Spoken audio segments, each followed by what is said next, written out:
My name is Lisa Silverstein. I teach Pilates both locally in my in-person studio. I teach on Zoom, and I also have an online Pilates program, and I teach on that as well.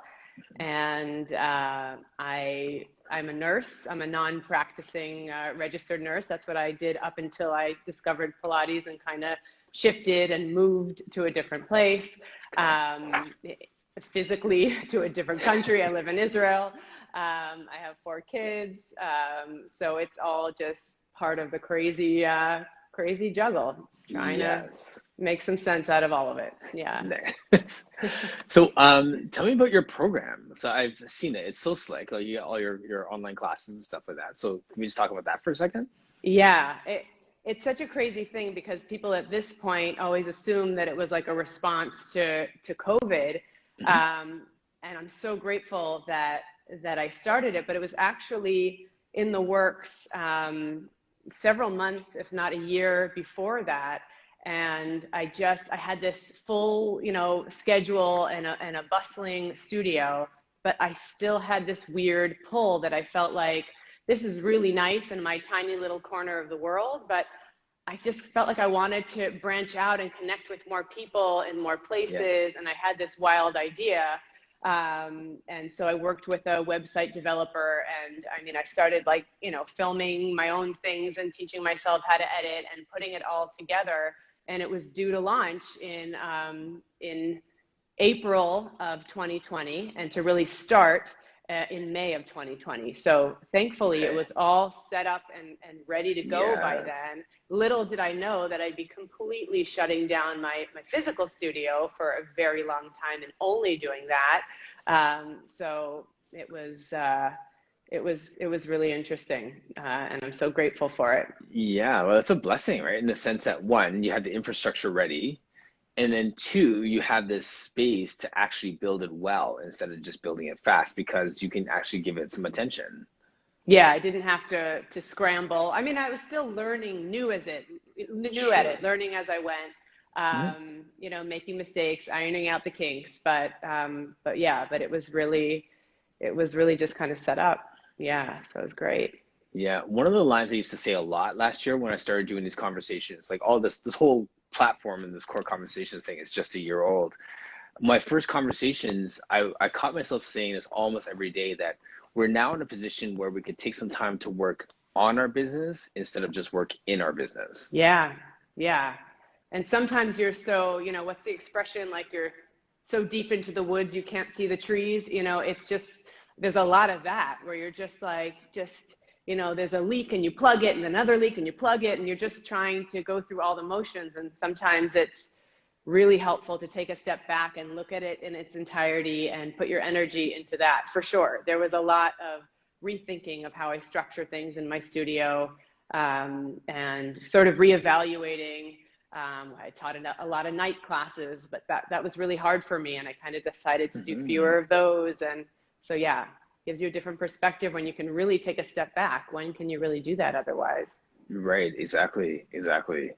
So what are your words of wisdom for those who want to start an online program similar to yours? Because I see a lot of those popping up now. So since you had a chance to actually get some infrastructure and not make it like a knee-jerk reaction to COVID, like what would be your words of advice for them?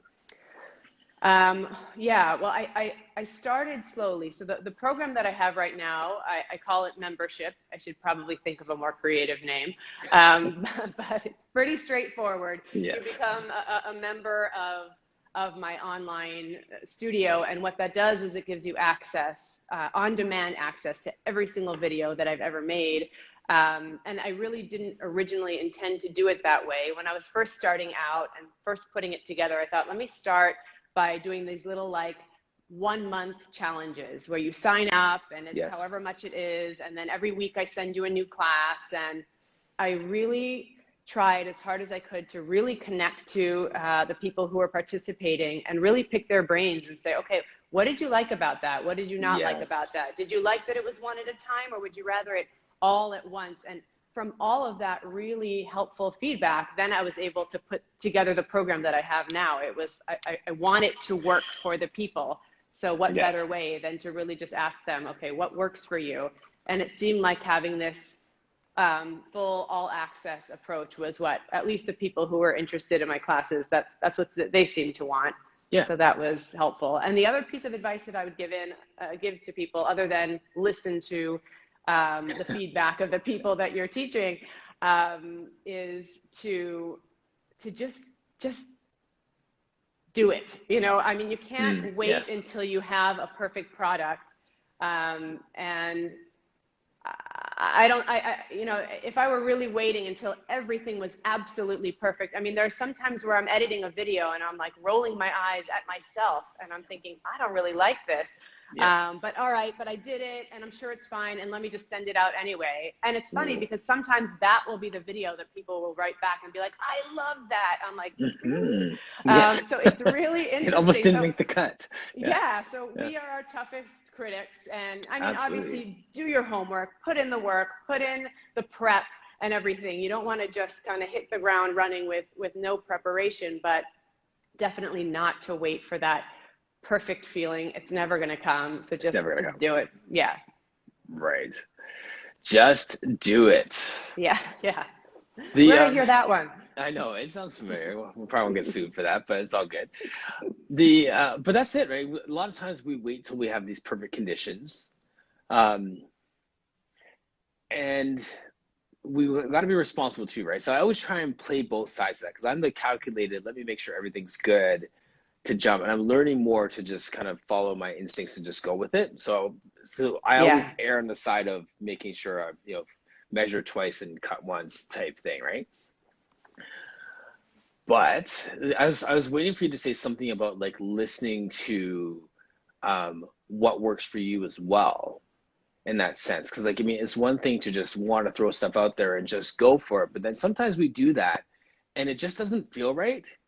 And then we have to make pivots, right? So, I mean, it's one thing to get that feedback from people, which is so helpful to make sure you do it. But it's another thing to just do what works for you, right? Like, I mean, whether it's making videos and you realize that you start falling behind getting those videos up on time, or it's editing and then you realize that like you're too much of a perfectionist and you can't get out of your own head with the editing.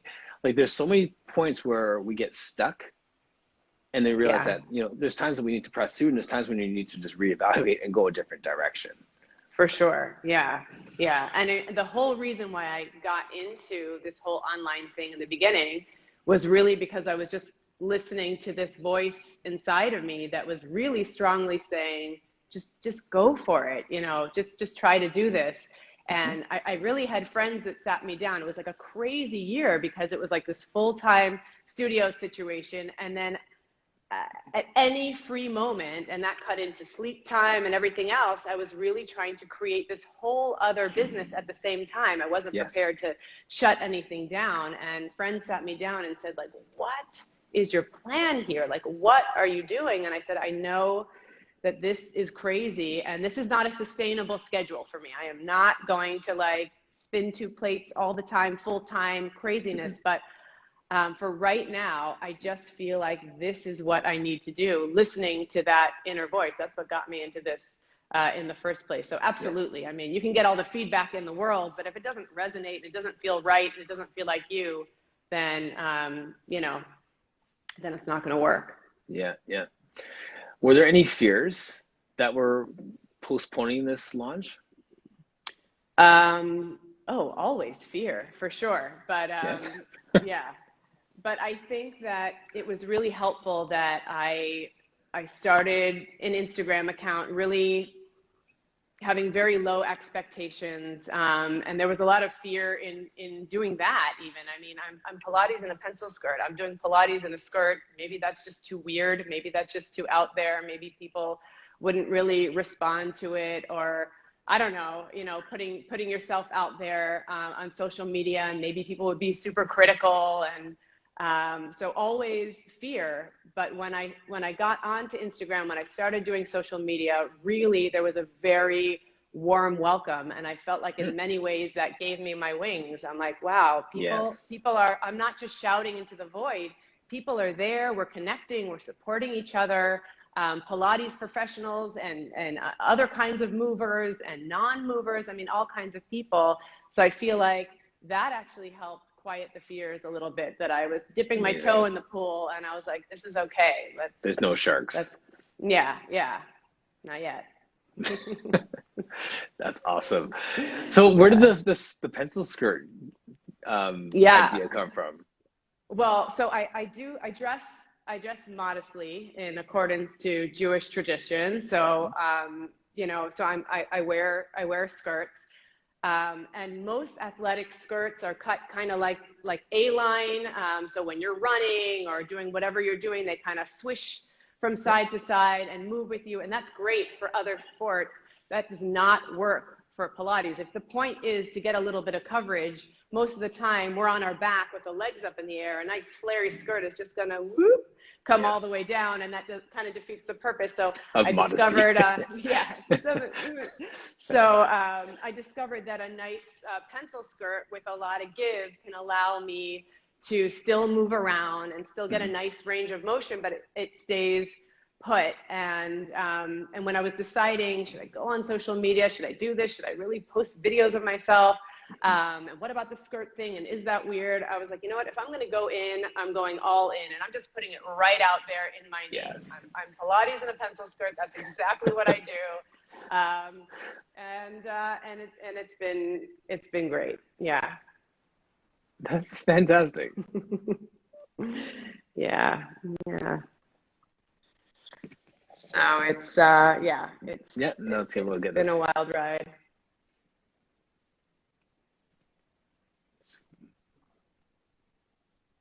It's buffering a little bit here. Oh, okay. Can you see me? Still swirling.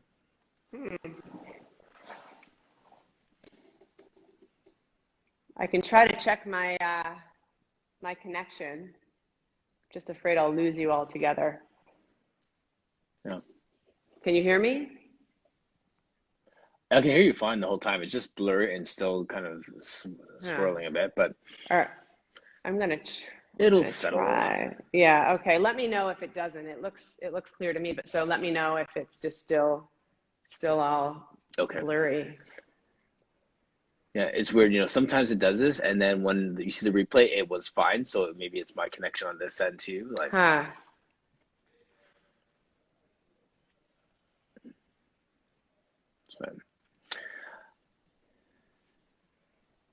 Yeah, I think it's coming back.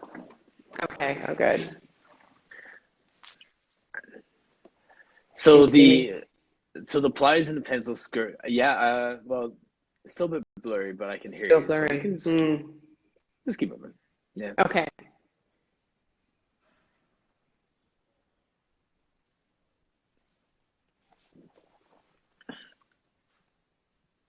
Yeah, I'm with you. Yeah. Okay. Let me see on my end if I just go around.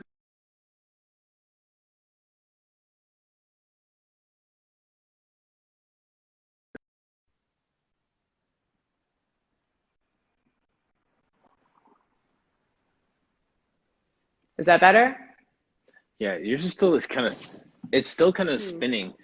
For those watching, how does it look? Is it just on one of us here, or can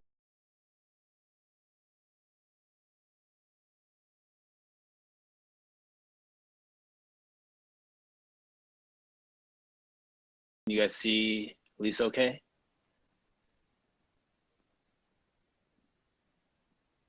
This is what I love about these core conversations. It's just like, this is what happens. It's authentic. Oh yeah. Not polished. We're just here. This is live. Yeah. This is live. I can definitely try to blurry. Yeah. Okay. So maybe I can check into my. Do you want to try signing out and coming back in? It's saying that it's all my bars are there. It looks pretty strong, so I'm not really sure exactly what to do. Yeah, I'm blurry. I can try to switch it over. I'm afraid that I might lose you, but I guess I could just go right back on if that happens. Yeah, exactly. Yeah. All right. Or just sign out and then sign back in. Okay, signing out would just be clicking on the X here, I guess. Yeah. Yeah. Okay.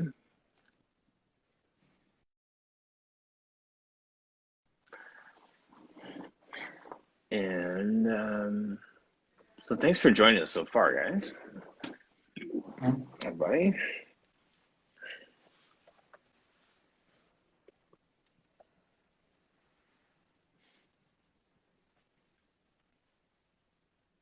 So we'll just wait for her to show up again. Hi, my love. How's it going?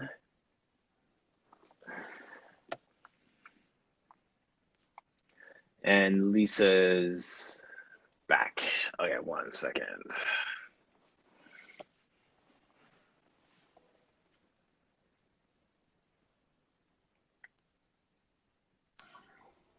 Nice. Any better? Much better. Oh, great. Okay. There you Yay. go. Yes. So so we were saying, the pencil skirt and how the origins of that came out. Yes, yeah. And that's like your brand now. Like I love how that is just that's your shtick. Yeah, it's really funny because it's just funny how things work out. Like that was probably going back to talking about fears and things holding you back. That was definitely something that was holding me back. And I think in the end, little did I know that here on Instagram, everybody's just trying to like carve out a little space or do something that's memorable or do something that makes you kind of set yourself apart a little bit. And this kind of naturally did that, Yes. which is really interesting. And it was the very thing that was holding me back ended up propelling me forward in that way. So Absolutely. yeah, yeah. And, you know, and it helps that you're like a really good mover too. Like, I mean, let's be real. Like, if you Thank were you. like a mediocre Pilates person with like lame cues and had a shtick, and be like, she's all right. Thank You you. know? I appreciate that. I mean, like many people, I got into Pilates because of an injury, and I understand you got into Pilates for the same reason. Was it Basically, also an yeah. injury? Yeah. Yeah. So for me, I had scoliosis my whole life. It was always checked on, and it was always kind of like a degree or a half a degree below requiring any kind of intervention. So they kept an eye on it. Clothing fit a little bit funny, and things were definitely asymmetric, but I could be a fully functional, active person, and I just lived my life. And when I was pregnant with my third, that's when just the way that I was carrying her in my body, things began to shift. And I had been running regularly at the time, jogging.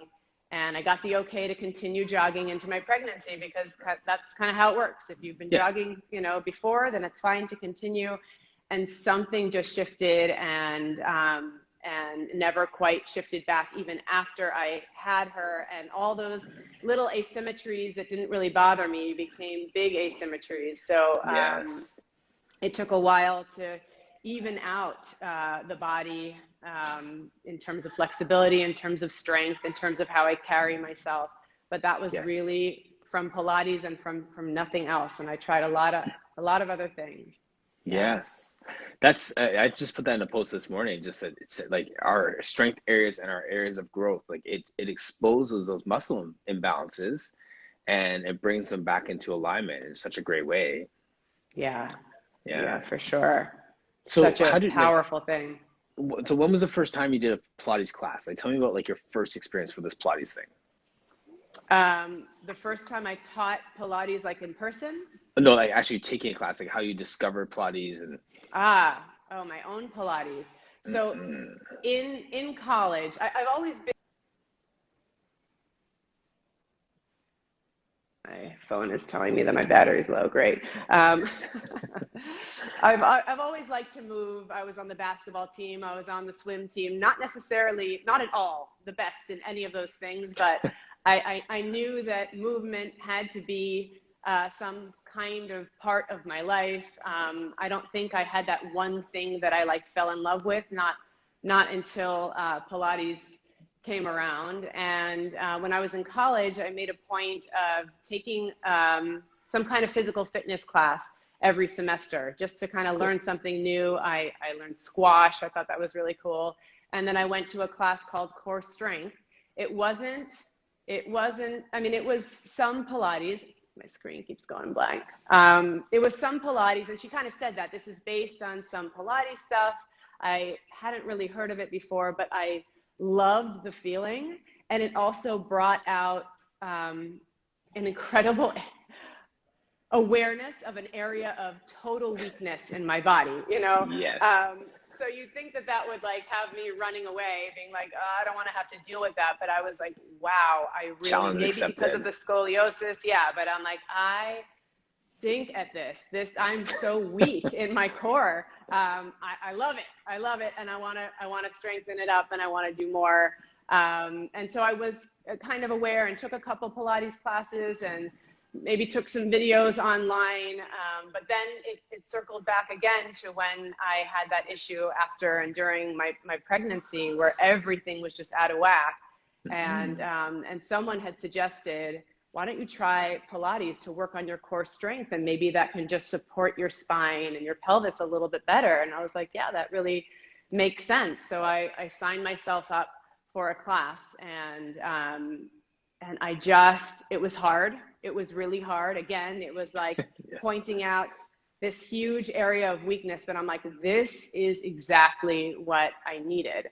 And it really was. And so it was just, you know, took it from there. Yeah. Yes. It's fascinating how some people realize those weaknesses and then they give up. And other people realize the weaknesses and are like, I want more because we need to figure this out. Yes. Yeah. So especially when the injury was involved, I was in a lot of pain. So I'm like, bring it on, like just whatever I can do to help myself and to help this out. In college, I wasn't in any pain. I don't know what I was thinking to be so interested in something that just highlighted all those weaknesses, but I don't know. I like a challenge, I guess. There you go. Nice. Yeah. So then when did you end up deciding to take it as a course and become a teacher? Yeah. So it's all kind of intertwined into, sorry, I keep tapping you here, but it keeps going dark. It's all intertwined in the story of us moving from, at the time, New York to Israel. I was born and raised in Los Angeles. I went to college in New York, met my husband. We got married after college. We were there for a bunch of years, for about 10 years. And then we moved over to Israel. And I was a nurse. I was working first in organ transplant in Mount Sinai Hospital. And then I moved into school nursing. I worked as a high school nurse. And that's really when I fell in love with teaching. I had no idea that was something that I'd like to do.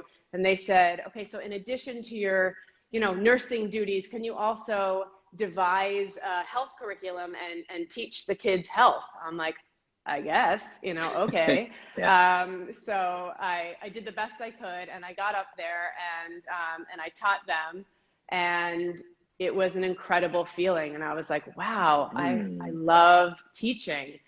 So that was something I just discovered along the way. I really did not know that about myself, that I knew that I loved, learning about the human body and working with people, but the actual teaching part, I didn't discover until later. And then when we moved here, and I had all these years of being a school nurse under my belt, and I came here and the language was an issue, and the whole system is totally different here. They don't have school nurses that are kind of fixed in one school. They're rotating, and I really wasn't interested in that. I loved the continuity of care and getting to know these kids from 9th grade to 12th grade. And I didn't want to bounce around to 25 different high schools. And then my injury happened and my pregnancy happened, and it all kind of happened at once, where I'm trying to figure out my career. I'm trying to figure out what to do to help my body. I'm falling in love with this Pilates thing that seems to be really helping me. But at the same time, I'm like, what am I going to do here? And then all of a sudden, the dots connected, and I was like, wow, I can train for this. I can use my nursing background.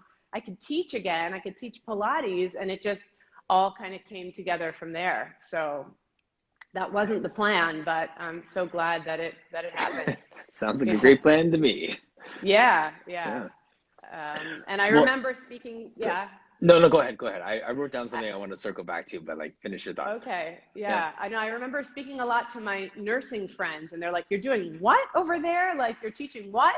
And I was always kind of apologetic about, well, I know, but, they don't really have school nursing, and that's what I love, and I love to teach. And now, when people ask me if I miss nursing, my answer is, honestly, I feel like I do it every single day.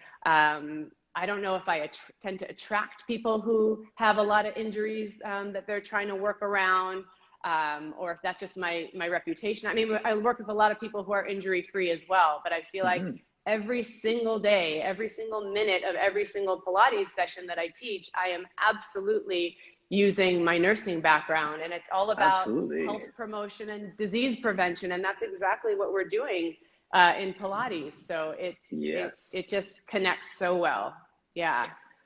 You must be looking at it like you're looking at it through a different lens than myself with a counseling background, or someone with um, like a personal training or strength conditioning background, or even someone has like a desk job and they decide that because they love doing their Pilates classes that they're going to dive in. Like everyone comes at it from a different perspective. So like the desk job, I say it with such disdain, but if you had a marketing job and then you decide to become a Pilates instructor, you become brilliant at marketing and you're great at getting your product out there and you're really helpful to others and showing them what's missing in the way they advertise. Like we bring our skill set to our Pilates, we bring it to the mat, and it really informs how we teach and what part of this Pilates body we are, right? So I think that's really cool coming from a nursing perspective. Yeah. And that was one of the questions that I actually wanted to ask you is when you were, did you go straight into personal training, or did you do something beforehand? So it was counseling? Yeah, so I did my I went to school for architecture and decided that I wasn't smart enough or a good enough artist to do that. So I switched to social work, and then I did a master's degree. I did a MDiv in counseling, so marriage and family therapy, and I started working with youth at risk. So then I was taking, I worked with like as a housing coordinator with homeless youth, and I was, I love working out and I played football in university. So this is the way that I was starting to, it was like the language I was using with youth. Like, let's go to the gym. Let's go hang out, work out. And I was having such good conversations over the bench press that I wasn't getting in a counseling setting. So, so over time I had a friend who was a personal trainer and she was like, you would love this. Like you're already working out and blah, blah, blah. And you have a university degree. So you have an aptitude for learning. Do this. So she mentored me and I did personal training since 2002. I never went back to counseling. And then over time, because my back was kind of weird from Pilates, from football, I was going to a chiro, and that chiropractor was, kind of helpful, but I was taking some Pilates classes at a gym. And the more I was doing Pilates, the less I had to go see the chiro, right? So it's like the 3 times a week became twice a week, then once a week, then every other week, sort of thing. So that was my first exposure to Pilates. And then fast forward a couple of years, I had a chance to take like a comprehensive course when I was working at one of those big box gyms. So that's when I had my first experience with the full Pilates repertoire. Did that for a few years, and then fast forward again, and I did an apprenticeship with at Lily Viola's studio in Toronto, and Chris Robinson was the one who was teaching it. So she was like, "You have to work with this guy." So so I got a chance to sit under him and learn and do my 600-hour course, which took more like 800 hours because I failed one in the middle of it, and here I am. So wow, that's amazing. Yeah, that is amazing. There's my life story in 4 minutes. Yeah, that's pretty good.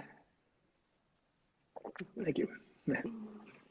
But yeah, so but that's it. So I come at it from a counseling perspective. I look at how do I connect people, the value of relationships, the importance of listening, right, and asking questions, asking hard questions, being able to be comfortable asking those hard questions and let people navigate them and that stuff. So that comes out in the way that I teach as well. Yeah. Yeah. It's interesting. It just kind of dawned on me. I had this thought really just a couple of weeks ago that I wrote down, and I wrote that so much of what I do is allowing people or helping people feel safe with me and in my space. And if I can't create that safe space for people, then we're limiting where we can go with our sessions so much. And it just, what you're saying, you know, just really reminds me of that. I mean, if someone doesn't feel comfortable with me, they're not going to kind of stop me and say, I felt that in my back a little bit, Yes. or that wasn't comfortable on my neck, or the things that you're telling me I'm supposed to connect to, I'm not connecting with. That's really important information for me to know. That's not something that people should just swallow and, you know, be And a then good not show up student next and not time. mention. Yeah, exactly. Because they're like, I didn't like that. But it's really interesting. Obviously, we work with a lot of different people. There are some people that have no problem being like, whoa, whoa, whoa. I don't like that. You know, this did not feel good on me. And I'm like, great, I'm so glad you told me. And I ask a few more questions. There are other people who I can tell are more reserved and more polite. And I will actually preemptively say to them, please interrupt me at any in the middle of a thought. But if you're feeling a sensation that doesn't feel right with you, or what I'm saying doesn't resonate at all, please let me know. It will help me sort of map out what's going on in your body, in my mind, Yes. a little bit better. And then that trust that, you know, they can kind of allow me to guide them, and they don't have to fear injury, or, you know, that trust and that feeling of safety, I feel like is such a huge thing. I'm going to go get my charger so I can plug myself in so we don't have an issue. All right. All right. I can keep talking while you're doing that. Yeah, you're in my ears. Yeah, exactly. So the safe space piece, when I was working at the drop-in that I used to work at, we started to talk about not just a safe space, but a brave space. And we started to use that terminology a little bit as well. Can you still hear me? Yeah, but I lost you for a moment. Did you lose me too? Okay. Yeah, I did. Yeah, that's okay. I'll start over. So, yeah, so they would say, instead of just talking about a safe space, they started to use the word a brave space. And the reason for using brave space is because even when it is a safe space, and my room and my studio is a safe space, it still takes courage on my behalf to decide whether I'm going to share or not. So I need to cultivate it being a safe space, but it has to be a brave space for them where they can share their fears, their concerns, whatever it is, like on any level, right? So we start to use that phrase, and I love that terminology, because it's fine that it's a safe space, but it still takes me being brave to say something, to do something in that safe space. Yeah, absolutely. Yeah. And it's just amazing how much that bravery and that connection and that safety can then just, you know, push your Pilates practice forward. It's so limiting when that's a barrier. Absolutely. Well, that kind of ties right back into your Pilates in a pencil skirt thing, right? Like and my brother was the one who put it back. Like what you said there, he just reposted it, saying that the thing that you feared became, you know, the thing that basically opened up. How did he even say that? He said it, well, you said it great. The thing that was holding you back became the thing that propelled you forward. Yeah. That's a quotable right there. Yeah. That's going on a t-shirt. Yeah, but it was a huge eye-opening lesson for me. You know, we create barriers for ourselves all the time, and we just kind of have to open ourselves up and be brave. Yes. Yeah. Well, real talk now. So now that you have that as your marker, as your benchmark of success in the situation, was it easier to jump into something the next time, or did you go through that same thought process again? I mean, I always think and rethink. It's what I do. Yes. But I do try to quiet those thoughts and just trust my instincts. And they're there. They're pretty loud. And sometimes I ignore them and sometimes I don't. But I always know when they're there. And when they're there that way, I've learned to just listen. And, you know, if I make mistakes, I make mistakes. I'm going to try my best. I'm not going to do it haphazardly. I'm going to really put my all into it. Yep. But yeah, for sure. Yeah. Yeah. And if you fail, you fail. And if it needs to be revamped, it needs to be revamped. So like that's all part of it, right? That's all part of the learning and the growth of it. Yeah, such a process. Mm-hmm. Yeah. So are you teaching you're teaching on like live Zoom now? Yep. Yeah. You guys are having major lockdown now. Yep. We are completely, it's an at-home order right now. So I'm fortunate that High Octane, this clinic that I'm in, we have, health practitioners. So I'm open, not really open. The door is locked, but we're taking appointments and I have referrals and stuff like that. But for the most part, I'm just building my online presence. I'm working on the business instead of in the business, right? Because I think that this is key. And even when we're wide open and the doors are open, I still feel like this is something that is going to be supplemental, and that, this is a great opportunity for the person who buys 3 sessions a week to also jump into a class on a weekend, or if you're doing 1 session, supplement it with some online classes. And I'm going to make that my verbiage so people understand that this is integrated and part of what you do. And you have the opportunity to own your workouts more so than just showing up and checking your body at the door for me to work with it for an hour. Yeah, that's really cool. So yeah, working on it. Yeah. One of the lines that you said earlier that I remember from the counseling world too was continuum of care. Yeah. And I love that because in Pilates speak, I say your Pilates journey. We're not just here for today or tomorrow. Like, this is part of our journey. And this journey may mean that you're seeing me 3 times a week. But then it may mean too that you move away and then you're doing your thing on your own. That's still part of your Pilates journey. So there's this continuum of whether we're meeting 3 times a week or every 6 months, that you're on a journey. I'm coming alongside you in that journey. Yeah. Right? Yeah. So that continuum of care piece was something that I was like, oh yeah, I kind of use that still. Yeah, for sure. Yeah. And then you see the growth and the process and the story unfold, the journey unfold. And there's something really amazing about that versus just kind of seeing a new face, working with a new person every time. It's this amazing continual story, continual journey. So that's a big thing. Absolutely. Yeah. So what's happening with your bricks and mortar studio right now?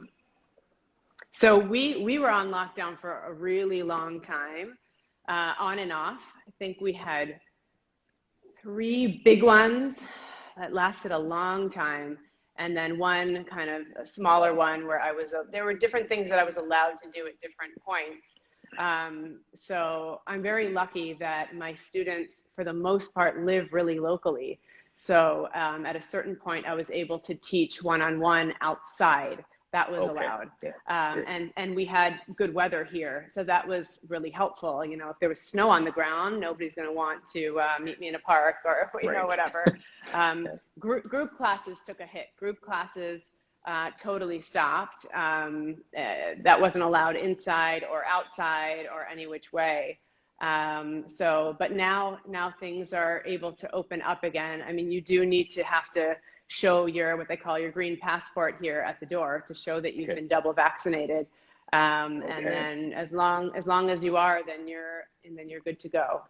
Yeah. And at this point, a large percentage of the population is from 16 and up. So so that's good. And I'm just kind of trying to re-enter again and kind of figure out again how to balance this and how to I said to my husband the other day, as far as my online stuff goes, I feel like, everybody says like the first year of a new business is just insane and you're trying to figure it all out as you go. And I said, in many ways, I feel like this is now year 3 of my first year of this online business, because the first year was really just before behind the scenes, figuring it out, testing out editing, figuring out, setting all this stuff up. How does it work? How do I share it? How do I do these videos? What do I want to put in these videos? how do I connect with people? How do I find them? How do they find me? And that really took a lot. How do I create a website, put it together? How do I create a mailing list? Who's going to be on it? How do I get them on it? How do I keep them on it? You know, that was all year one. Then Right. there was the launch, and that coincided with COVID. And that was, in my mind, year two, even though for the general public, that's when it started, but I had been working on it before. And then that was, you know, its whole thing. And now it's not like I can draw on my data from 2020. That was a wacky, crazy time. And what it looked like in June of 2020, it's not necessarily going to look like in June of 2021 at all. So it's like all new information, getting all new data again. So, so, it's you know, year one again. Yeah, exactly. Yeah. That's awesome. Yeah. Yes. We were talking before online about like looking within. I mean, and like our message for our people and that encouragement to not kind of get bogged down with all the distractions and overwhelmed with everything. Can you just talk to that a little bit more about like what that means for you? Yeah, absolutely.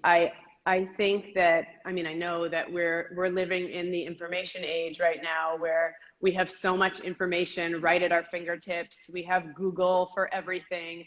And it's a double-edged sword, obviously. I mean, information is power, knowledge is power. It's amazing to be able to have that kind of access that we never had or never knew before.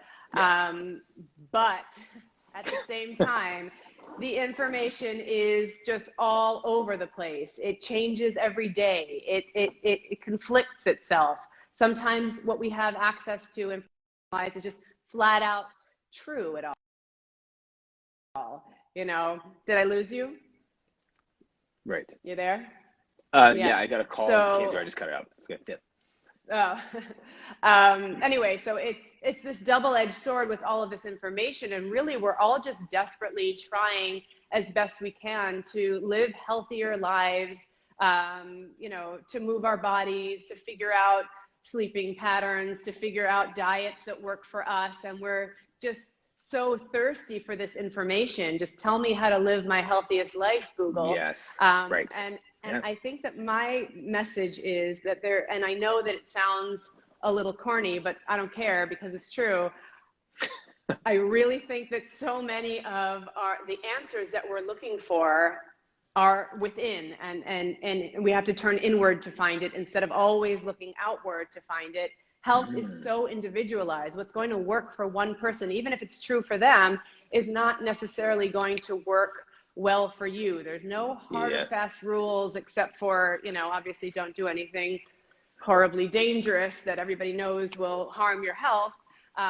But in general, it's people are trying to find this information and constantly seeking outward. And I think a lot of those answers come from within, meaning I think our bodies, I think our bodies are trying to tell us things a lot, to give us messages, what foods we're digesting well, how many hours of sleep we need at night, you know, how much time we need to spend outdoors versus indoors, how much vitamin D we need. I mean, I think that our bodies are trying really hard to convey these messages, and for whatever reason, we're just not often wired to listen to that. And I think one of the most beautiful things about Pilates is you are so focused for that session, for that hour, so 50 minutes, 45 minutes. You are so present. There's people tell me that all the time. They're like, wow, you know, I have a lot of runners that I work with. And they're like, when I run, my mind is everywhere. It's not on the run. It's not, now we're going to put the heel down. Now we're going to push off. It has nothing to do. The body is moving on automatic pilot, and the brain is like, okay, so I got to go to the dry cleaners, and then my kids got soccer at 5, you know, and that's that. And then they come to Pilates and they're like, whoa, for an hour, I just thought about my breath, my core, my toes, my fingertips, my shoulder placement, my neck alignment. You know, there's zero time to think about your laundry list of things to do. And what that essentially is training you to do is quiet the noise, shut it out for a second, and just pay full attention to what your body is doing. And I don't care if you're beginner or advanced, You know, you could be bed bound, chair bound. It doesn't matter. That's the beauty of Pilates. That's the part that's accessible to everybody. It's conscious movement, and it goes so far beyond what we're actually doing during our time in the studio. It really trains us to listen and to connect. And I think that we can kind of figure out a lot of just basic health decisions a little bit better based on that information versus based on Google all the time. Dr. Google. Yes, Dr. Google. That we were asking the why piece of that. I would say if I was to hypothesize the why we do that is simply because our body is whispering while the rest of the world is shouting at us. I love that. It's so true. Yeah.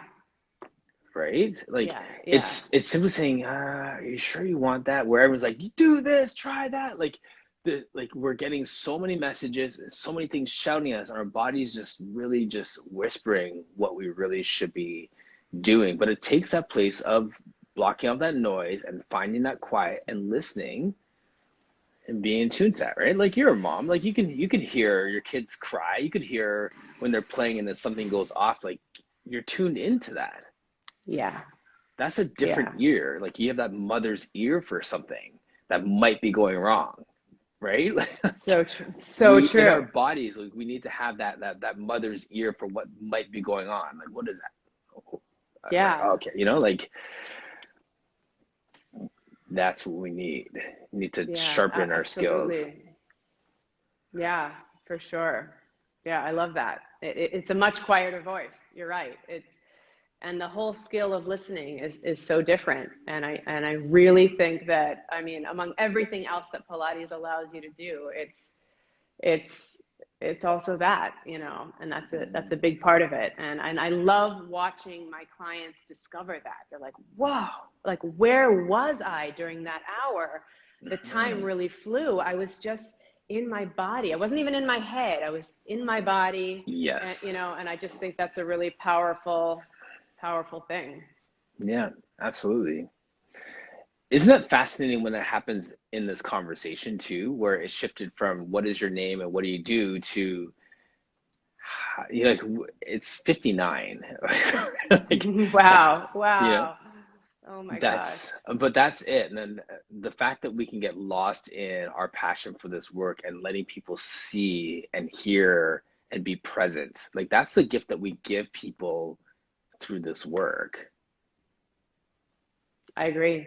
I really agree. Yeah. Yeah. It's good stuff. It really is. Yes. Do you do any like teacher training workshops, anything like that, apprenticeships? Like, are you doing any training of teachers in any capacity? No, not really. I've had people who are doing other training programs come and, you know, sit in the corner and watch my classes for their observation hours. But I'm not actively teaching them. They're just watching and getting those hours. Get those observation hours. But yeah, I mean, that's a whole other, you know, layer to maybe explore one day, since I do love to teach. Yes. Yeah, not now. But I think that's pretty cool. Very cool. Yeah. Well, And Lisa, how about thank you. Man, I'm just like you, like there's so many things that are going on right now, and I love what's happening with these core conversations. Like that which I thought would have been done like last October continues to more and more people keep saying yes. So I'm loving these conversations. Building the online stuff. I haven't even had a grand opening for my space yet. Like this is, you know, we've been in this lockdown. So, so I'm still growing that online presence and haven't really built my live presence or brought people in. So teacher trainings, I mean, there's a few groups that I've partnered with to make this like a satellite location for them, but I can't see myself actually writing a curriculum and administrating a course and stuff like that is not my calling. Teaching, yes. Admin, not so much. I hear that. Yeah. So we'll see. There's so many teacher training programs out there. Like I'm really trying to just find them. If you think about it, like you know of like some of the big name people, but almost everyone who has a studio has some kind of teacher training program, and like, you know, and some specialize with certain types of people, people of color or different body types, and they have all these specialties in their niches and scoliosis or neuro. So I love for someone to just have a list of everyone who does them so we can know what's out there, right? But yeah, that would be cool. that'd be cool. Yeah, there you go. So in your spare time, you can make that list for us and post that on your website. You got it. All right. So, but yeah, so we'll see where that goes. But in the meantime, we'll just enjoy chatting with awesome people like you. Oh, it's great. I'll enjoy listening. I really do. Nice. Yeah. Yes. Nice. Well, yes. Thank you to everyone as well who joined us today, and I love the comments. Health is personal, seasonal, and ever changing. Now, when we're talking about how individualized health is, that's true. Yeah. I had this guy who was like, he worked with like professional athletes as a personal trainer, and I kept asking him all these questions, you know, like, should we do this or should we do this? And every answer was, it depends. It's true. Yeah. It's so individualized. Like his answer for every single answer was, it depends. I'm like, yeah. That checks out. Yep. Yeah. Yes. All right. This is our third goodbye. And thank you once again for joining us. To everyone who joined us today, my pleasure. Well, let's keep this conversation going. Pencil skirt. You're killing it. You got it. You got it. Thanks so much. All right. Thank you. Take care. Bye. Bye.